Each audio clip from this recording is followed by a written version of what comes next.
Hello everyone, Assalamu alaikum. Welcome back to my new lesson. Hope that all of you good by the grace of Allah. This is Moima Akhtar, your study friends. We learn together. Inshallah, we will enjoy. আমরা একসাথে ইংরেজি শিখছি এবং অনেক improve করছি আলহামদুলিল্লাহ. In this video, I'm gonna share using no and meet. আজকের লেসনে আমরা জানবো অথবা শিখব কোন কোন ক্ষেত্রে no and meet ব্যবহার করতে হয়। তাহলে শুরু করা যাক।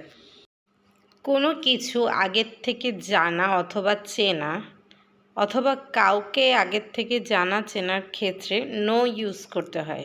যেমন I know my friend for 5 years. আমি আমার বন্ধুকে 5 বছর ধরে চিনি। He knows a lot about history. সে ইতিহাস সম্পর্কে অনেক কিছু জানে। She knows that the meeting is at 3 p.m. সে জানে যে মিটিং বিকেল 3টায়।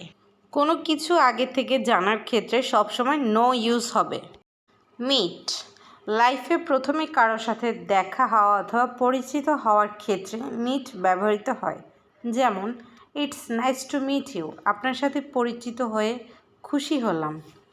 আই মেট হেম টুয়াইস, আমি তার সাথে 2বার দেখা করেছি। কারোর সাথে 2বার 3বার 4বারও দেখা হতে পারে, কিন্তু যদি তার সম্পর্কে কোনো কিছু জানাশোনা বা পরিচিত না হয় সেক্ষেত্রে মিট ইউজ হবে। আই মেট উইথ মাই বস, আমি আমার বসের সাথে দেখা করেছি। বিজনেসের ক্ষেত্রে মিট ইউজ হবে, সাথে উইথ ব্যবহার করতে হবে। সচরাচর মিটের সাথে উইথ ইউজ হয় না, কিন্তু বিজনেসের ক্ষেত্রে মিটের সাথে উইথ ইউজ হবে। I met up with my friends everyday, আমি প্রতিদিন আমার বন্ধুদের সাথে দেখা করি।